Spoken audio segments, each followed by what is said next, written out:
Hello, and welcome to the Dissidents Podcast, where we talk about how we can strive for a world in which freedom and reason are at the forefront of all human society. This week, Jennifer Richmond and Angel Eduardo continue their conversation on faith and liberalism. The main question we tackle in this conversation is, do we need religion? Jennifer credits her faith to her upward aim and striving and doubts that she would approach life with such a conviction without her faith. Angel says that he can accomplish the same quest for moral goodness without the baggage of religion. Instead of systematizing his moral objectives to the Bible or Christian principles, Angel takes the good from innumerable stories that span history. We end the conversation promising to continue the discussion, and will do so in our live March Liberalism and Practice panel discussion on March 27th at 7 p.m. Eastern. We hope you can join us. In the meantime, please consider donating to the Institute for Liberal Values, a 501c3 nonprofit organization, at ilvalues.org.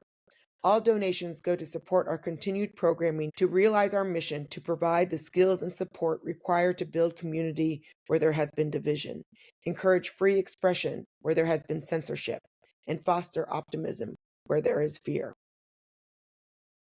So, Angel, it's nice to see you again. It's been, about 3 months since our first faith conversation. Oh, wow. I know. Really? It was before the holidays. Yeah. Oh, yeah. That makes sense.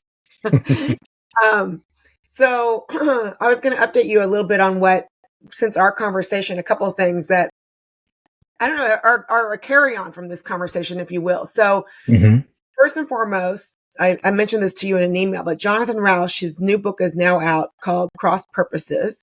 And he had asked us to interview him. And we said, we'll do you one better. We'll do a book club. So for our listeners to this podcast, Matt Watson, Elizabeth Spivak, and I did a book club on Jonathan Rauch's book. And I'm sure bits of that might come into this conversation because he kind of parses out three forms of Christianity: thick Christianity, thin Christianity, and sharp Christianity. And again, we'll get into that maybe a little bit later. But then the other thing that I've been doing, and I'm so excited about this, is so I've been listening to Jordan Peterson has been talking about the Gospels. I'm not sure if you're familiar with this, but he's on the Daily Wire, and he's got these just a cadre of 10 really awesome, smart people. Some of them Christian, some of them aren't, but it's just been really fascinating. And he's been doing this, as I've been thinking about doing this. And then, so finally, and then I'll shush. So many, we have inspired within ILV. So many people are so interested around this conversation of liberalism and faith.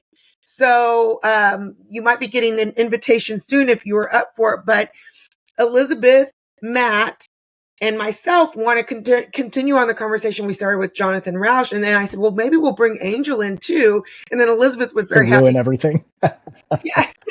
Well, Matt is a bishop with the Church of Latter-day Saints, and Elizabeth is our atheist. So it was the three of us that did this podcast with our book club, if you will, on Rauch's book.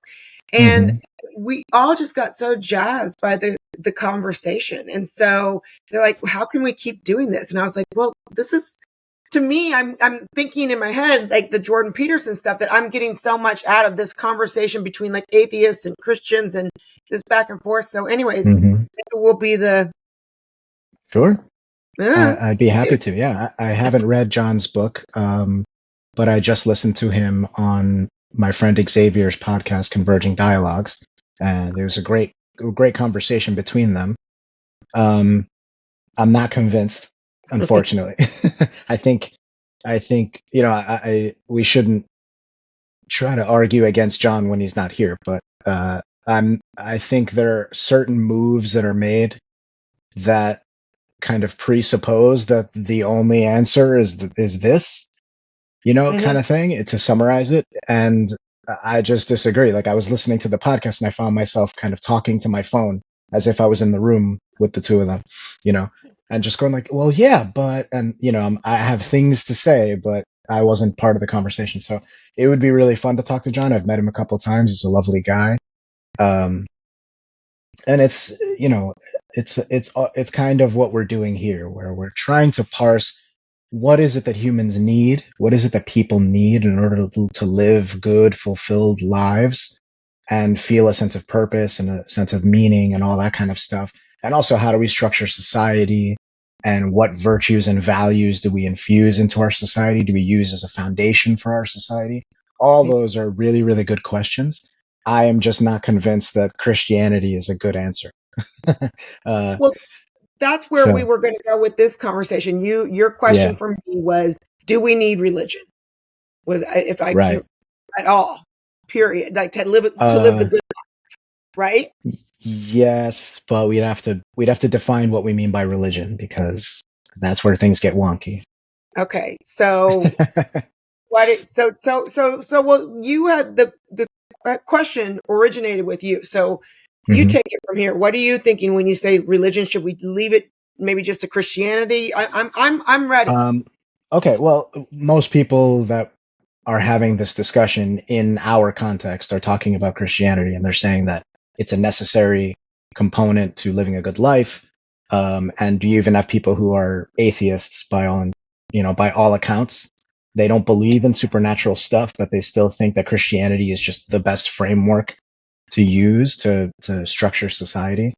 So there's that. And then there's religion and kind of what that means for people. So people will say, I'm not religious, but I'm spiritual. And by that, they mean that they don't go to a certain building once a week and they don't adhere to a specific ancient structure of norms and values and things like that, but that they have a kind of desire to connect with something greater than themselves, and that they feel a sort of kinship with that sort of thing. And, they kind of pick and choose whatever works for them, that kind of thing. Like they'll do crystals, and they'll do some Buddhism, and they'll do yoga, and there's it's all over the place, right? But religion, in the term as far as I mean it, what I mean is something like Christianity, where there are tenets, there are rituals, there are formal structures, there are things that you must do in order to be a good Christian, and there are things that you must believe. You must buy into certain things in order to be a Christian, right? So you cannot say, I'm a Christian, but I don't think Jesus was real. Like that, those two things don't work, right? As far as I'm concerned. Now, there are people who might say that, like, I'm a Christian, in the sense that I behave in the way that Christianity promotes, but I don't believe any of this stuff. And they'll say I'm a Christian. Okay. But now things are getting really wonky, right? So just for the sake of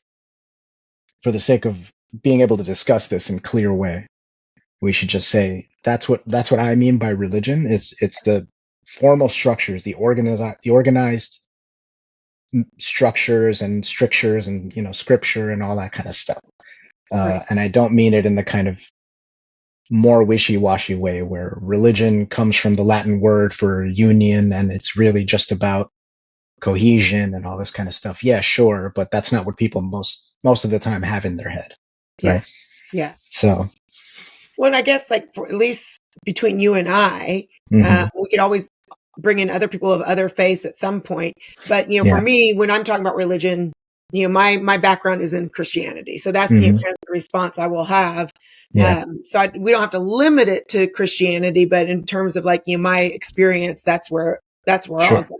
So yeah, and mine too. My background, I was raised Catholic, so that's that's what we're steeped in. And obviously, for historical reasons, Christianity is the dominant religious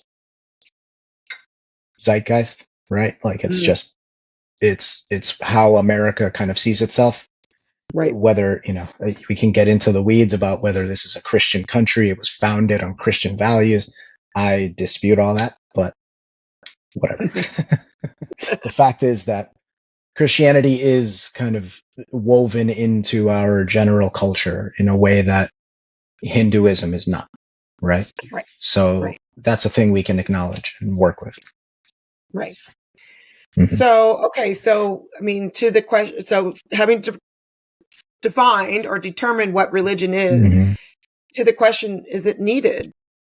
I know what your answer.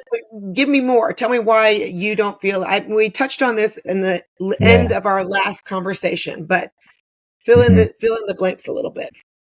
Well, the thing is that now that we've established this is what I mean, I don't think that it is necessary or required to believe things on insufficient evidence, right? To take things on faith, things about the creation of the universe, the metaphysical stuff, the supernatural actions of one specific historical figure, right? We don't have to believe any of those things. We don't have to accept any of those things as fact or as a grounding or a foundation in order to live a good life, to have firm morals, and to behave ethically in the world, or to find meaning or purpose or community or to develop a culture. We don't need to do any of those things.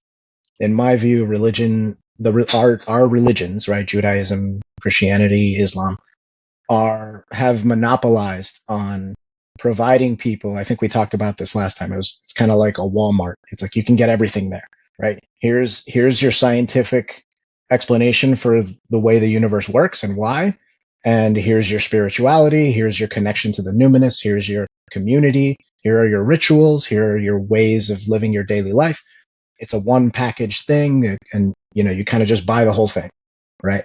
But that doesn't mean that they're the best at it, and it doesn't mean that you need to take, in the 21st century, we don't need to be taking all this stuff wholesale, right? We can just say, well, look, the teachings of Jesus, at least insofar as his PR team has framed it for most people, right? The things that we generally understand about Jesus and what he taught and what it meant, that's all great. That's fantastic. I happily adopt all that stuff. But I also adopt plenty of stuff from the Buddha and Confucius and Marcus Aurelius and all these historical figures who were very wise and had many wise things to say about how to live a good life and how to engage with our fellow human beings. Jesus is no more important or wise than any of them.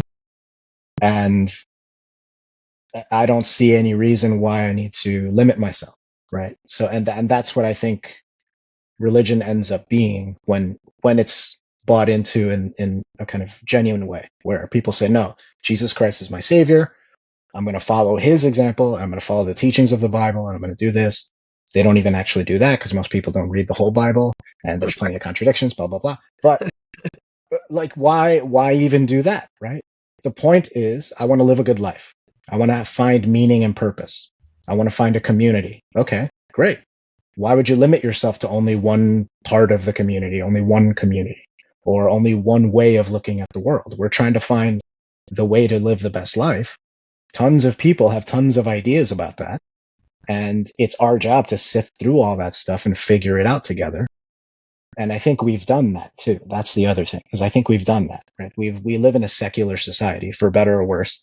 And a lot of people are not happy about that. But the fact is, we do have societal values and foundational values that we use to ground our laws and our norms and all that kind of stuff. And it's shifting constantly, right? There are a lot of disputes at the edges and the fringes, and we're kind of, it's always moving around, but that's how progress happens. That's how evolution happens, right? 50 years ago, there were a lot of things that were just normal and accepted that were terrible, and we now see them that way, and we've changed. That's great. So yeah, that's basically what I mean, is just, you don't need to believe any nonsense, for lack of a better term, right? In order to take all the good stuff and run with it. And you can take the good stuff and run with the good stuff from everywhere, right? All the different traditions, all the different philosophies. And I guess a lot of people just feel overwhelmed by that. They'll just say, I just want to pick one thing, right? That's an interesting, I hadn't thought about maybe that feeling of overwhelming. I just want to pick one thing. But one of the things that you mentioned that I'm kind of teasing out in my brain. I mean, when we talk about Christianity, obviously Christianity is started with the birth of Jesus Christ, but I think Christianity really has such a longer history than that. And I think that some of the Judeo-Christian norms and values have affected more than just some from Christ on, right? So Christians, came in, call themselves Christians because they follow Jesus Christ, but there was so much more even before Christ came into the picture, that Right. I think still, what's the word I want to use? I think it still influences, or it did influence, a lot of the Western thinkers that you even mentioned before. So, I mean, stopping at Christ, I still feel like there are some values that I would call Christian values, but that predate Christ. Sure. Christian values that predate Christ. Well, that I yeah. think, Okay. have influenced some of these great thinkers that you're talking about. Sure. Of course. Why wouldn't it? I mean, Right. it would be strange if it didn't. But they were also influenced by ancient Greece and Sure. ancient Rome, right? It's like, that it's funny because you say, like, I think you've pointed it out, whether you know it or not. When you say, I call them Christian values, but they predate Christ. Well, there you go, right? They predate Christ. So why is everyone stopping the buck at Christ?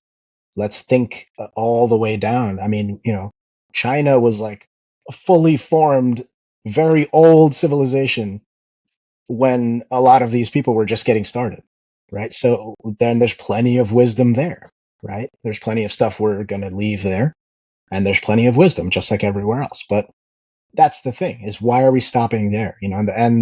This is, I'm reacting to people and arguments that I've heard myself from, I've heard people make these kinds of arguments where they just kind of say, well, no, but Jesus is the best, or Jesus has crystallized it, and it's just the best place to start. But it isn't. It isn't at all.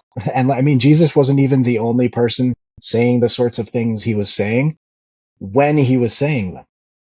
Like there are plenty of people walking around doing the same stuff and saying the same stuff. We just don't know about them because the religion that was born from, his followers is the one that survived. And then we've got, centuries of conquest and politics that led to Christianity being, supreme. But there were plenty of other people walking around in Jesus's time, like contemporaries of his, saying very similar things. So I just think it's kind of like a conveniently narrowed view, because people are working backwards from the conclusion of, Jesus is the thing that I want. Like that's fine. Do what you like. But when you start making these arguments, I'm going to start picking them apart because, when you know your history, and I'm not even particularly well versed in any of this stuff, but, you just pay attention to how things work. You realize, oh, you guys are funneling everything into this one point because you kind of want it to be that way, but that's not how it actually is. So I'm thinking, like, with the way that I've been taught Christianity. Mm-hmm. So, Jesus came down. There were all these laws already in place. People weren't doing a very good job of of really living, we'll call it a Christian life. And so Jesus came down and he actually kind of reset everything, like reset the laws, reset, what it means to be a good person. And he embodied all of that, embodied all of what we should have been before he came down, the need for him to come down because we weren't being Christ-like, if you will. I think, that's kind of how what he came down and embodied was something that was supposed to be what we were doing even before then. So that's not to say that there weren't other good people, or that, I mean, for me, someone who studied in China quite a bit, that was my background. I mean, there's so much there, and there's so many interesting facets to Buddhism that I love. I think what ties me though to Christianity, let's say, versus Buddhism, and I read Thich Nhat Hanh. I think he's got just amazing insights. And being a Christian doesn't mean that you can't take insights from other people and apply them to yourselves as well. But I believe that Christianity is the only religion where God actually came down, to meet us where we're at, right? And so for me, while I can take all these other ideas, Buddhism, I spent a lot of time in India, there's a lot of Hindu ideas that I think are quite cool, but that's what really speaks to me. And to see that embodiment in Jesus Christ of what we were supposed to be even before Christ came is something that really speaks to me and tethers me, if you will, to Christianity as a true faith. Right. The other thing that I would love to get your feedback on is, I mean, I guess this is a very broad question. I know that the whole reason that we're having this conversation is I know that, you and I have a lot of similar values. I so appreciate all of your values, but I feel like without the ritualization that we see in religion, it doesn't have to be Christianity, but of course, again, I'm going to speak to Christianity. Mm-hmm. That ritualization, I think that without it, I don't know, Angel, if we would be like a good people. I mean, I guess, well, let me back up. What does the good life mean to you? And I think you're special, by the way. I don't know that the good life, well, we're all individuals, but I'm just not sure you are, to me, you are unique. Well, again, we're all unique, but I just think your idea of goodness, I don't think everyone else follows your path. I don't think that's true at all. Okay, tell me more. I think I'm incredibly unremarkable when it comes to this. Okay. And it's just that I'm the only person or I tend to be the only person who just notices what people are actually doing when they say that they're following Christ or blah, blah, blah. Right? So, to your first point, God coming down and meeting us at our level. So now we're getting to, the thing that is motivating you there, or the thing that is foundational there, is this myth or this metaphysical kind of thing that, we're presupposing that there's a creator being and that he sent Jesus the way that we all were taught. And he is Jesus in one way or another, but also man. And it's like a human sacrifice thing. And that whole story being real is a good grounding, right? But I just, first of all, I have questions about all of those things, right? Every step of the way there, I have a bunch of questions because it doesn't make sense to me. And the problem for me is that when you ground something like your way of being and what the rules are for the world and all that kind of stuff on something like that, which I and like any 10-year-old can poke holes in, it threatens the integrity of that way of being, those rules, that worldview, right? So it's when you ground it in something that cannot be proven or that seems wonky and you just have to kind of accept it. Well, once somebody starts poking holes in it, they'll turn around and go, well, why should I care about any of this? Right. And they can come up with better answers. Right. So you can have a crisis of faith. I actually didn't experience this, but you can have a crisis of faith where you go like, oh, I don't believe in God anymore. So what do I believe in? Do I have any values at all? Because all my values were contingent upon this structure that I no longer accept. I think you can still come to the right answers on all of those things. But I didn't have that. Like, when I lost the religion stuff and when I lost the God stuff and I realized I don't believe any of this stuff, it doesn't make any sense to me. Not for a second did I question, well, that means that it doesn't matter if I lie to people. It doesn't matter if I cheat. It doesn't matter if I steal. I can just mistreat people all day long. That never even occurred to me because it's so obvious in my mind what the better way of being is, because I'm getting feedback every single day from other human beings about it, that it becomes like, well, no, look, what happens if I'm a liar and a cheat and a thief is people stop talking to me. People don't like me. People won't help me when I need help. They won't want to be around me. And I'm a human being wired to want to be around people. So that's going to suck for me. So the rules just become, they emanate naturally from my wiring. And the thing is, I don't think anybody's wired differently. I don't think I'm wired in some special way.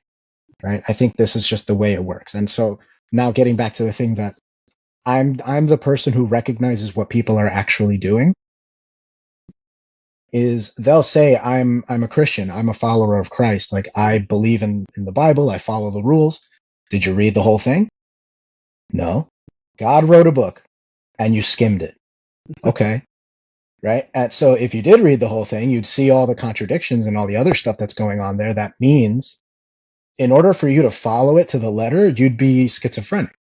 So you have to figure out ways to make it make sense for yourself. You have to discard things that don't work for you in your life in the 21st century. right? Like I'm not going to stone people for working on Saturday. I'm not going to, all these things. And they'll come up with things about how Jesus kind of nullified that stuff retroactively, da da da. Okay.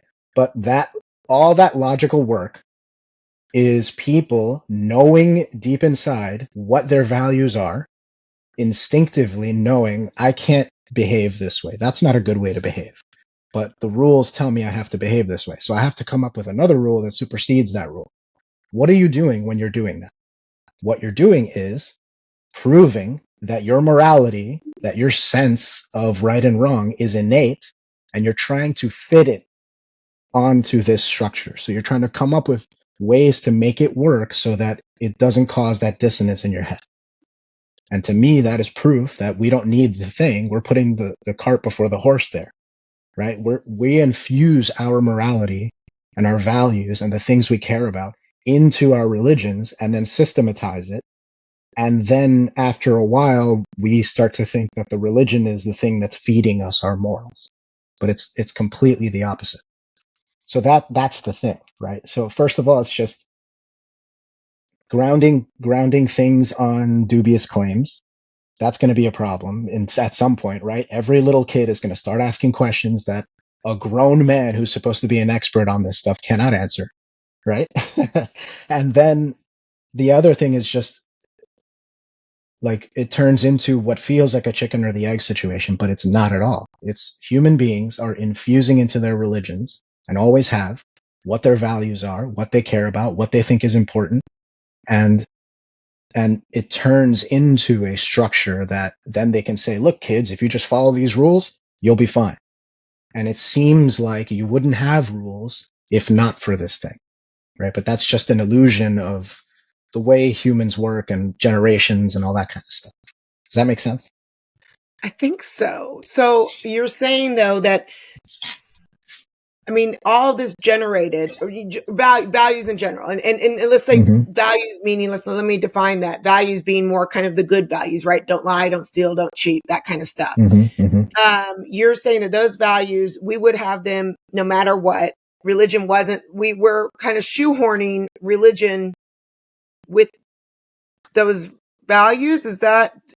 Well, not shoehorning, but our religions are, they're structures, right? Like, okay, what do we do? How do we live our lives? What's the best way to deal with all this? How do I answer all these questions that I have about why am I here? What is the point? Why do I matter? Why does anything I do matter? Right? We start with that. We start with, from the very, very first humans who could do it, right? They see the sun go across the sky and they go, what's going on there? What is that? That must be a god, or there must be a god pulling it with a chariot, right? Why does it rain sometimes and it doesn't rain other times, even though I really need it to rain so that I can get my crops, right? Well, the gods must be angry with me, right? Because they're attributing agency to nature because agency is all they understand, right? Nothing happens in my life unless I or someone around me does something, right? Like dinner is not going to cook itself. It just doesn't magically appear, right? My homework doesn't get done by itself. I have to sit down and do it. All these things are the result of human agency.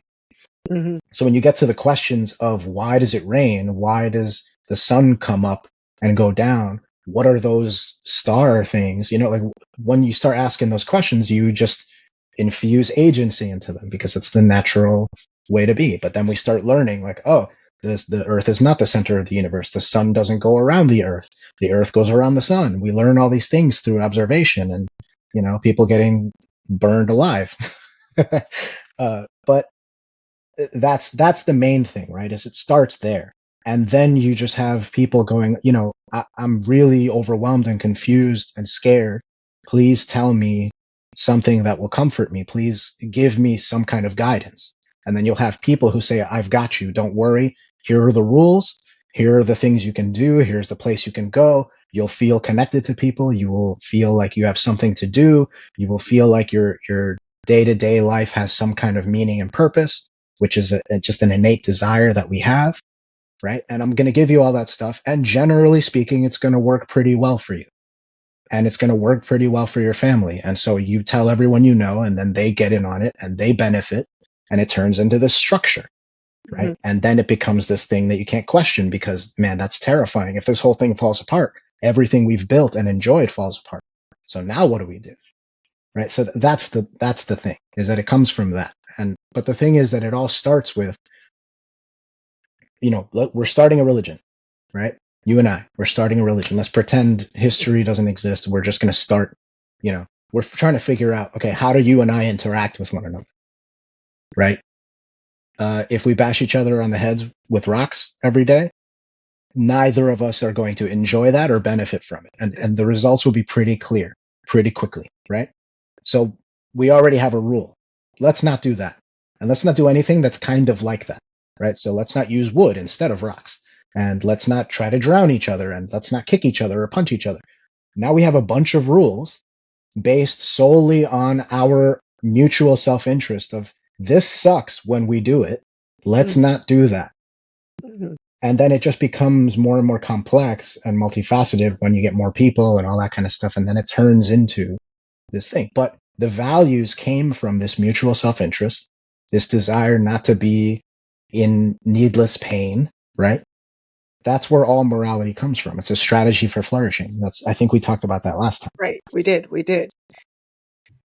I can see, though, that talking about agency, mm-hmm. I can see, though, that and I do believe as a Christian, we are all born with agency and individuality. We kind of talked about that before, too. So, I mean, I'm not saying that necessarily, there are different moralities outside of Christian morality. I think that work. But I think the way you were talking about how we organize ourselves so that we don't beat each other over the head, so that we are like good to each other. I think that there is a need for that sort of organization. Sure. Without it, we would be what brutish, life would be brutish and short. And so in that sense, now, are there people who don't need, and this is kind of the conversation we had with Jonathan Rauch, because while he was arguing that there was a need for religion, he's like, but I'm going to remain an atheist, but I think there's a need for religion, right? Right. And so, which is a very interesting, conversation that we can have sometime, hopefully with him involved as well.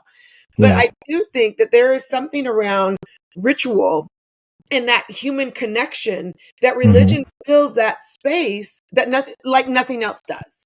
So there might be like the Jonathan Rauches and the Angel Eduardos who, can live outside of that space and still, operate in a way that is flourishing. Like, I don't know that for me personally, and I like to think I'm a good person.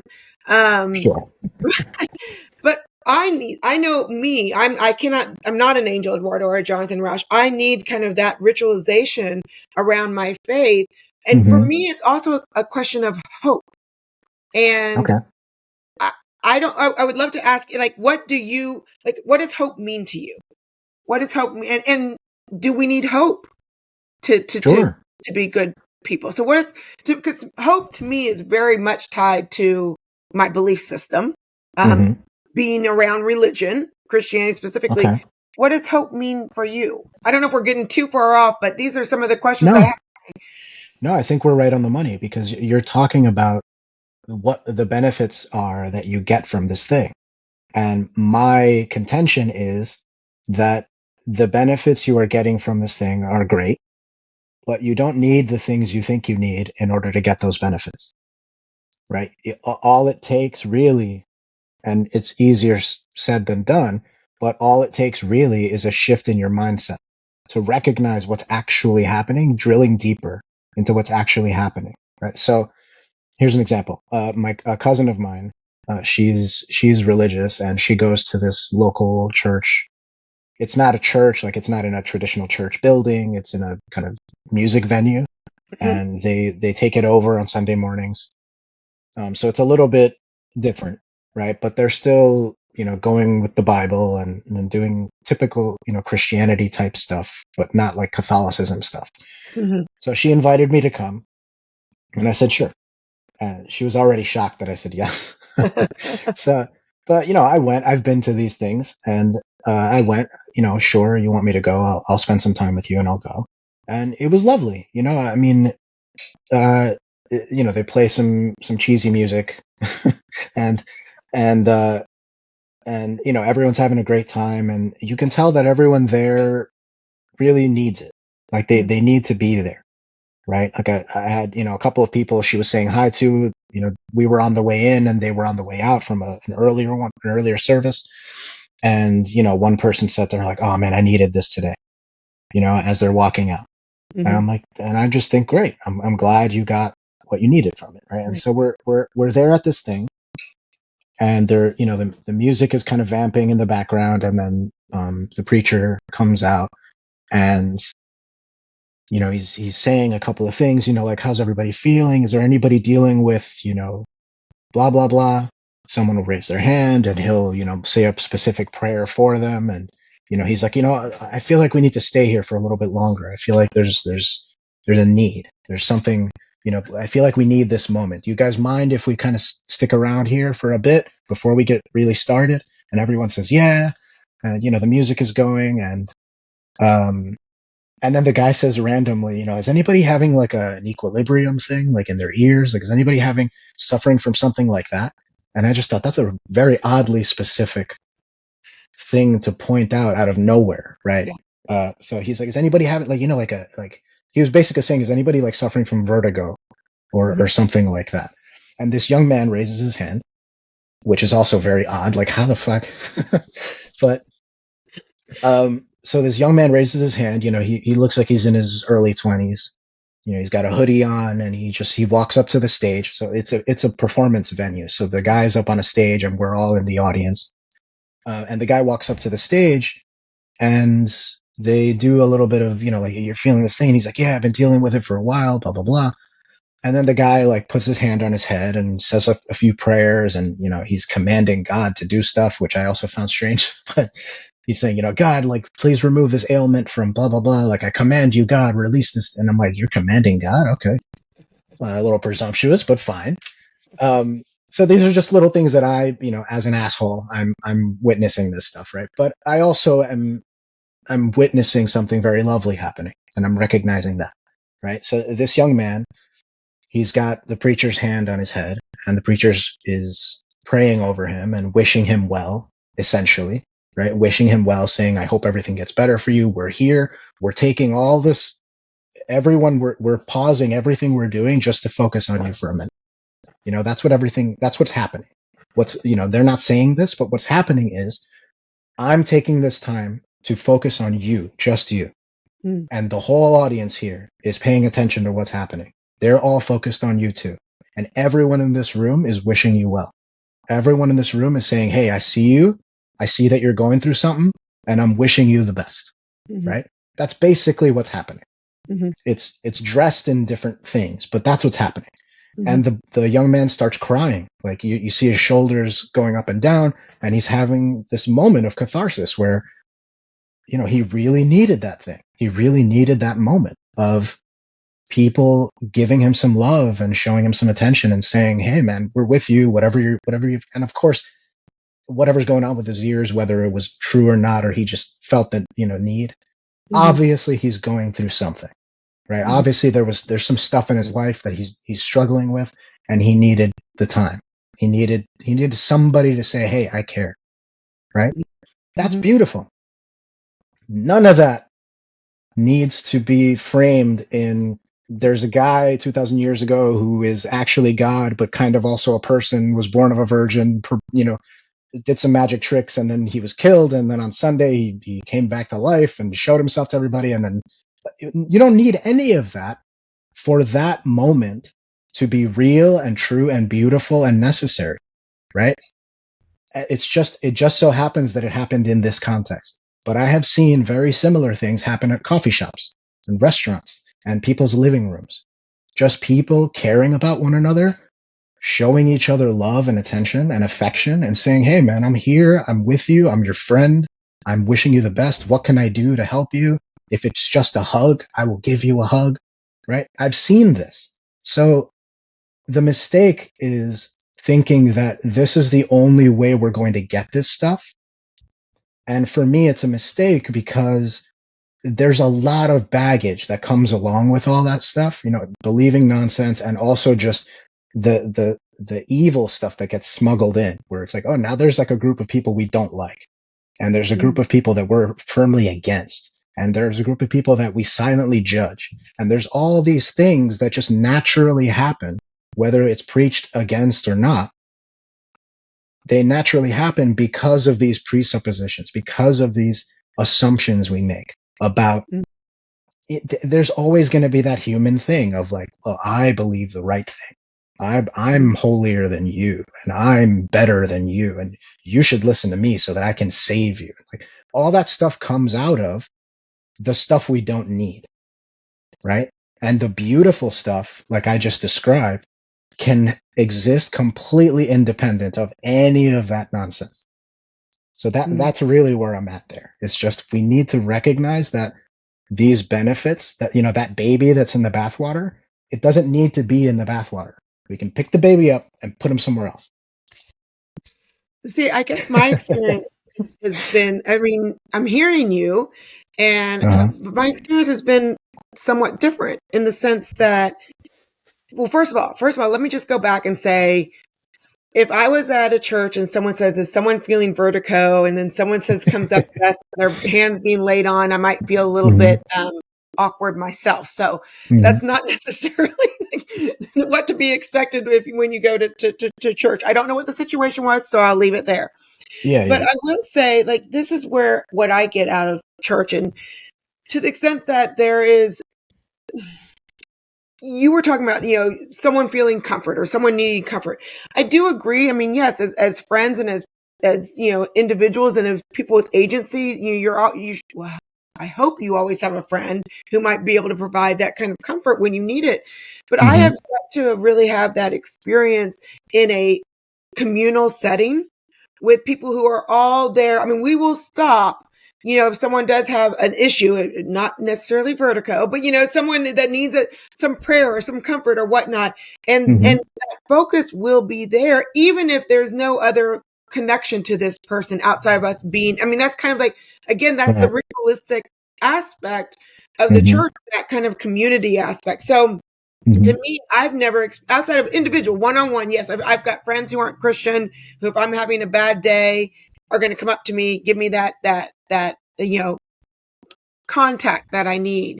But to have that, and to have that again ritualized in the church, is something I don't know that I would thrive or flourish in the same way if it was really only on that individual level. And as much as you know, liberal values, and I love the fact that we're all individuals and individuality, it's that kind of that communal tether that is so unique that I have never found anywhere else.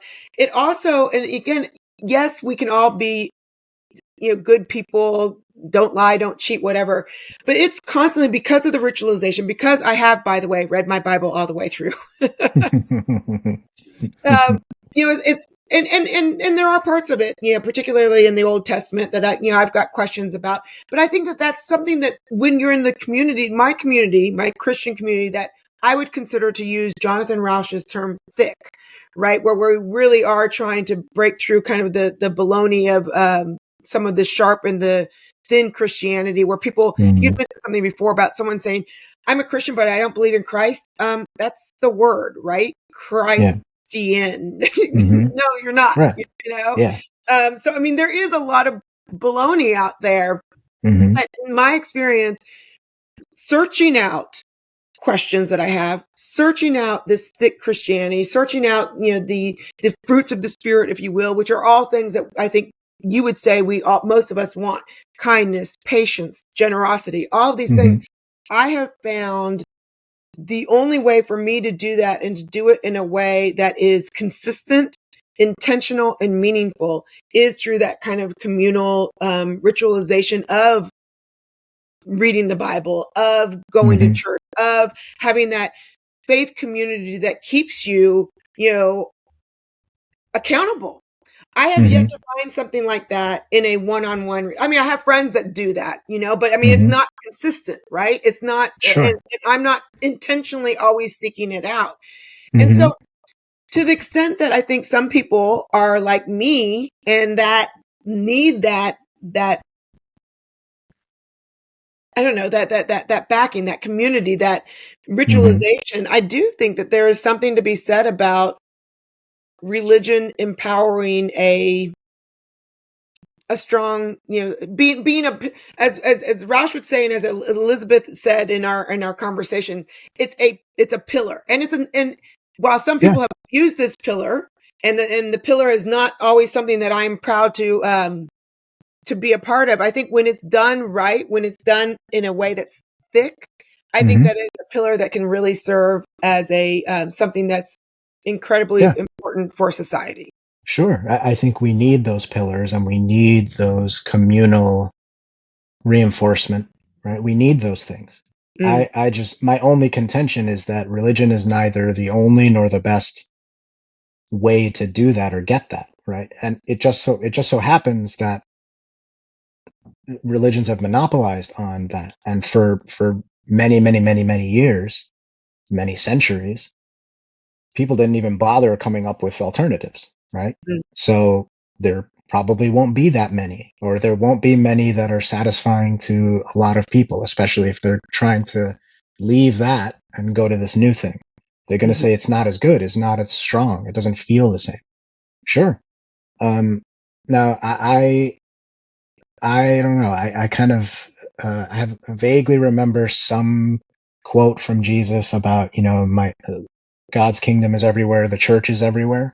It's not in a building, it's not in a specific place. It's everywhere you look. There's some kind of quote like that. I don't have it committed to memory, but it's essentially he's saying that it's in us. Is what I think he's saying. So, right, if you're now, granted, we have a problem here that we won't be able to get past because I do believe that Jesus was a real person who did die, and if you don't believe that, I'm hard to talk past that. But the Trinity is God, Jesus, and the Holy Spirit. So where the Holy Spirit resides, that is God is present. So yeah, well, I think I'm addressing what you're saying at least. Yeah, so I believe Jesus was a real person, almost certainly. But yeah, the supernatural stuff is where I'm like, there's no way for us to prove that, right? But anyway, I think if we take the poetic meaning of the church is everywhere, and we think about that, okay, so I'm a walking church, and anywhere I'm at, that is the congregation. Whomever I'm with, we are the church, we are the congregation, and I can do the thing wherever I am with whomever I'm with. So that's a concert, that's the movies, that's a party, that's a block party, that's a town hall, that's a work meeting, right? It's happening everywhere if I want it to, if I put myself in that frame of mind. That's what I do, right? Every single interaction with another human being is an opportunity for me to ritualize the things that I care about, the things that I think are important, the way that I believe people should be with one another. Every single time, every single day, every single moment. So if you think about it, if you frame it that way, I'm in church 24/7 and I'm practicing the thing 24/7 because that's what it's about. It's not about relegating it to a building and a certain time of day or a certain time of the week, right? It's about how you live your life. So again, we can pull it out of that structure, and it's not that structure doesn't have benefits. It does. But you can see it everywhere if you just shift your perspective a little bit. So every time I go to a concert, especially if it's an artist that I really, really, really love, I feel that feeling because there's 30,000 people or 50,000 people in this giant arena, and everyone is there, whatever they believe, whatever their politics, whatever they do for work, whatever food they like or don't like, whatever movies they like or don't like, whatever their preferences are, all over the map, right? But everyone in that room, everyone in that arena is there for one reason, and they all agree on that reason. They love whoever this person is that's going to come out on stage and play music for them. They love them. They love them enough to pay all this money and hire babysitters and plan their day and their week and their month around this event. And they're coming and they're doing it, right? And when that person shows up on stage and the lights come on, you hear that roar of everyone excited to be there. That's the most amazing, beautiful thing. And I know everyone in this room loves this band. And that's amazing. That's beautiful. So I can recognize it there. And I can recognize it at work when we're having a meeting and we're talking about the First Amendment and what's going on in the news and how are we going to respond to this. Everyone in this room, all different politics, they are from all over the country. Everything is different. Everything. They're all over the place. We're all over the place politically. We're all over the place in our lives. Some of us have kids. Some of us don't. Doesn't matter.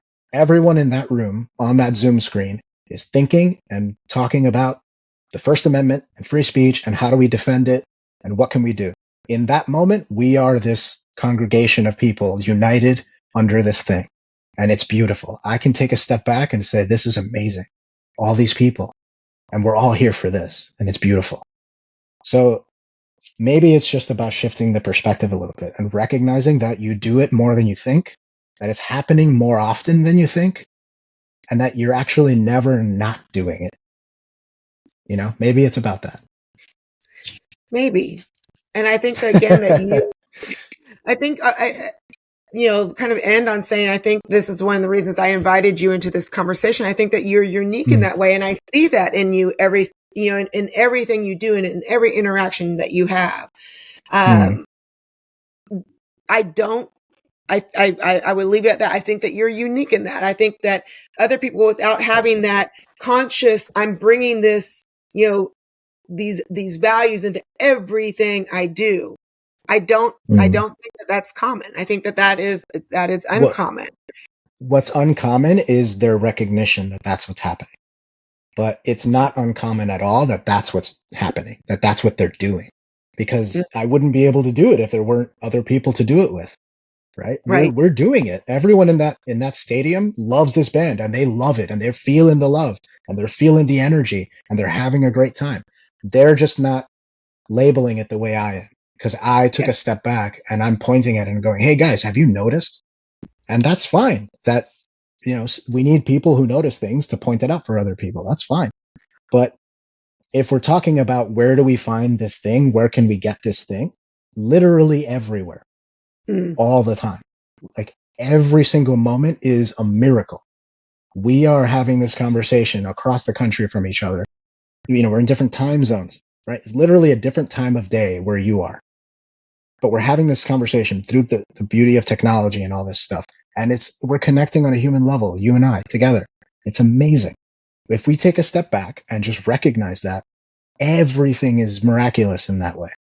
And I don't need to believe a single thing without proof in order to feel that and to feel the benefits of that. And for that to be the most beautiful thing in the whole universe. We are alive and conscious right now in this moment.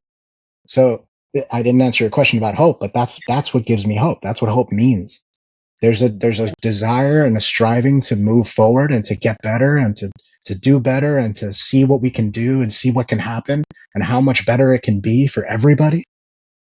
And it comes from that recognition of like, this moment will never happen again. You and I can, log on tomorrow and have the exact same conversation about the same topic, but it won't be the same. We could literally read a script or the transcript of what we just did. We just read it to each other and try to mimic it, but it won't be the same. It's not this moment right now. We are perfectly unique in this moment. And we are perfectly unique in the universe. There will never, ever be anybody like you, Jen, ever again. There never has been and there never will be ever again. Ever. Anywhere in the universe. That's amazing. That's to be alive and breathing and to just have the capacity to ask these questions. That is the meaning of life. That is the reason why anything matters. Right? Because we are here for things to matter too. That's where I get hope from. That's what hope is to me. And I don't know. Don't need to believe anything on insufficient evidence to feel that or get that. Neither does anybody else. Well, I'd love to discuss hope a little bit more, maybe in another episode. What I think that we can both agree on right now from different perspectives is indeed we are miracles. So, and again, I think we are truly miracles. I think that that perspective of us being miracles coming, just innately from yourself. I don't see that is something that exudes from a lot of people, particularly a lot of people who don't see the miracle in faith. But we definitely can agree that we are miracles. Yeah. Everyone is saying the same thing. They're saying it in different ways. And I'm a communicator and I'm like, you guys are all saying the same thing. Have you realized that? And a lot of people don't. But that's my job. My job is to say, hey, guess what?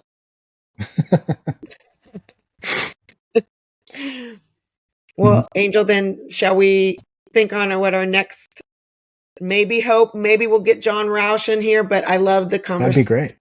Okay. Yeah. All right. I appreciate it very much. I appreciate you very much. I hope I haven't pushed you too hard.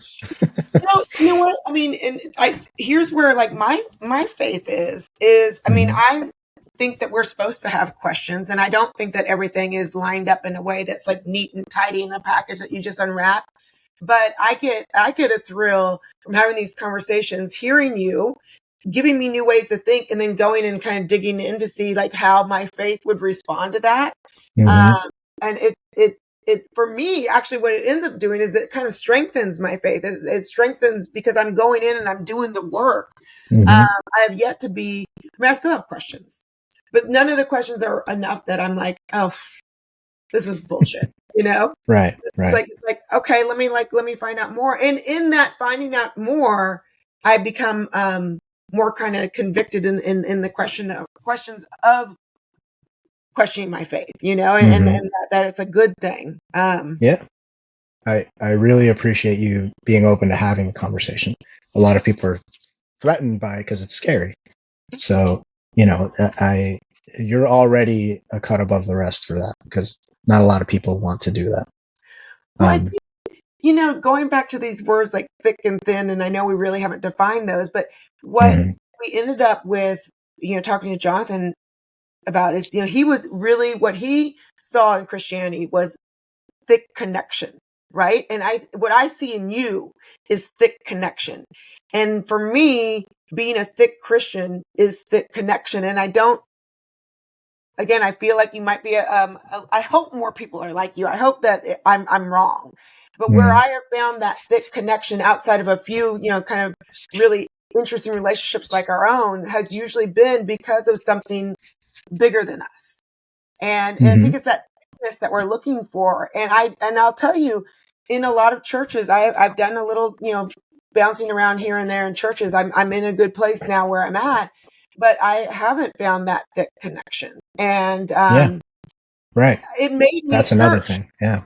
For that. And again, and I do feel that we have a crisis in how we practice religion. I think Jonathan Roush is on something in the sense that it's not really done thickly. It's either done sharply, which by sharply he means how we're like kind of using it as a weapon against other people that you mentioned. And then thin Christianity, something that you mentioned earlier, like saying, "Oh, I'm a Christian, but I don't believe in Jesus." That's impossible. You know, you might be a Jew or but John can't be a thick Christian because in order to do so, you have to buy into those things. Like you can't, you know, so I mean, he's pointing to the promised land that he will never be a part of, right? Like but it's also the thing that John is a very smart guy. Yeah. And he knows that he's fine. Right? Like he's like, no, I don't need to do this. And he, you know, in the podcast that I listened to, you know, he did touch on this and he said like, you know, I'm not trying to make the condescending argument that you hear a lot of like, I'm fine. I don't need to believe that nonsense, but them, the idiots, they must be controlled. They need some kind of structure or else they'll go crazy. Right? Like that's incredibly condescending. And John is not trying to do that, but he is getting stuck in the same quagmire though, because he has to say, well, I don't believe that stuff and it's not for me, but we do need this. Okay, we need this, but you don't? Why don't you need it? And you know, where do you get your community and connection from? Right? Because if you're not going to church, then obviously, you know what I mean? And then, yeah, like you were saying, church doesn't reliably provide these things automatically. right? You had to go and find the right place for you. So that means that this thing is not automatic. There's something else going on. We keep mistaking what the variable actually is. You know what I mean? Like, well, I don't think I'm addressing what you just said, but something just hit me. Church to me is a relationship with God. So I'm just by saying I'm a good person, like you're not the church. Like the church is that relationship. It is that connection again, that Trinity, right? So to the extent connection with the Spirit is in you, and that you're communing with God, with Jesus, but to just say, oh, I'm going to be the church. I think a lot of people, even who might be practicing Christians, their relationship is not sound with God, with Jesus, with their understanding of how they are connected in relationship to their faith. And that's what I mean. I'm constantly working on that. And I will tell you though, I'm constantly working on that. And to the extent that I am a good person, I think that it is that journey for me. And I'm not saying everyone has to have that journey, but is that journey for me that keeps me striving for something higher than myself. And I don't know if I would be. I'm not an angel. And I mean angel as in Angel Eduardo, not Angel. If it wasn't for that striving for something bigger and more and higher, consistently, I don't know that I would see this kind of the miracle otherwise. Yeah, I neither would I. It's a constant conversation with me, my God, and striving for something that's greater than me. Yeah, for sure. I feel exactly the same way. It's just that, again, like the things that you are accepting as necessary are not necessary, in my opinion, right? So you want something bigger than you, literally look around. Everything is bigger than you, right? Everything.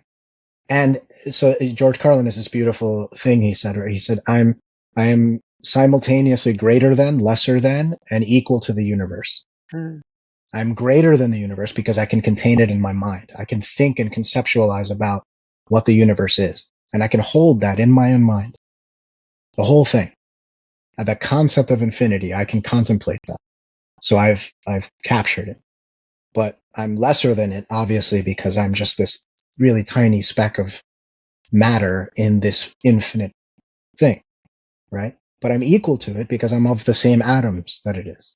Everything that makes up who I am and what I am makes up the bookshelf and the camera and the laptop and everything.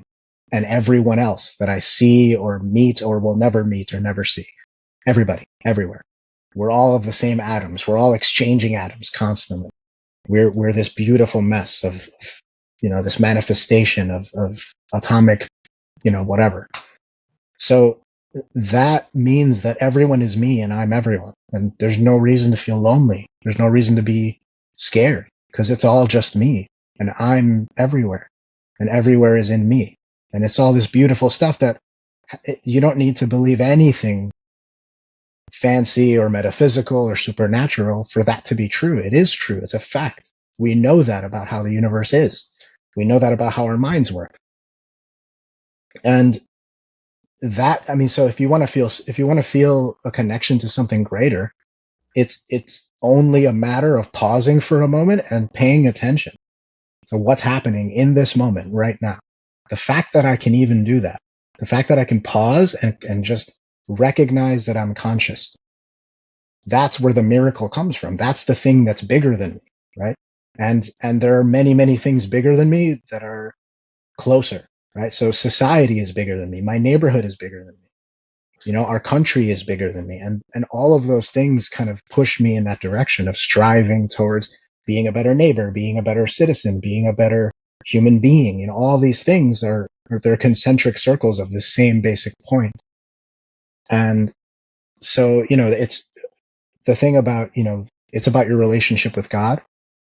So my analog to that is that everything I do, everything I am, everything I'm trying to be is me actively engaging in my relationship with these greater things, these greater aspects of who I am and what I'm in.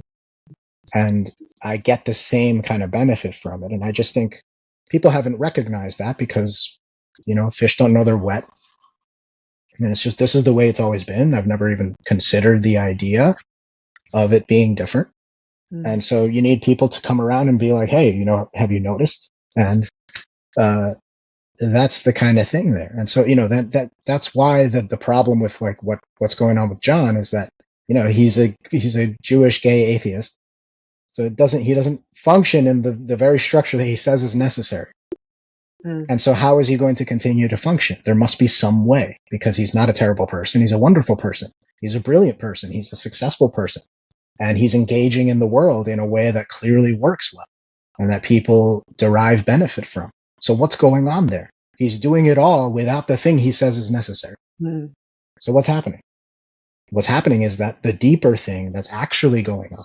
So the thing that goes on when you go to your church and you meet with all those people and you're having that, relationship with God as you frame it, is the same thing that he's doing when he's doing what he does. And it's the same thing that I'm doing when I'm doing what I do.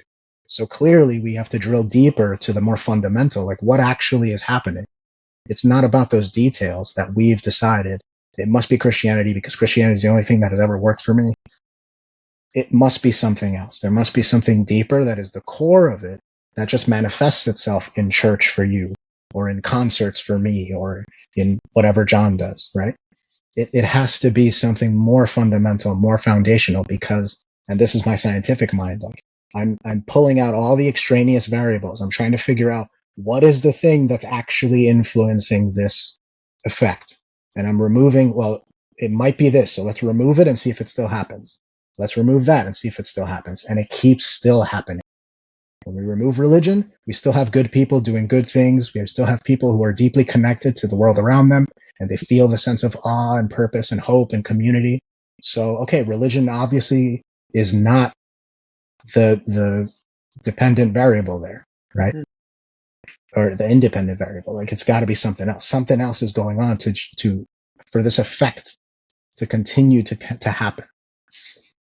And my thesis is that it's this innate humanity that we have that we often obscure with all this stuff. But if we just paid attention, we would realize, oh, it's us. We are doing this for ourselves and to each other. So, yeah, that's my soliloquy. I'm sorry, I keep rambling. That's okay. You're tapping into your innate humanity, and I'm looking at I'm tapping into my innate humanity too, but I feel like there's a thread, from above in order for me to do so. So, I mean, it's just interesting, different ways that we do that.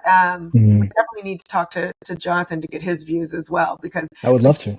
We did ask him that question and he does have a response. It'd be fun to dig into it a little bit deeper. Okay. So. Sounds good. And I would love to chat with your other friends. Okay. I will. We'll make a plan then. All right. Sounds good. All right. All right. I appreciate it. Take care. Thank you so much. I appreciate you too. All right. Talk to you later, Angel. Bye.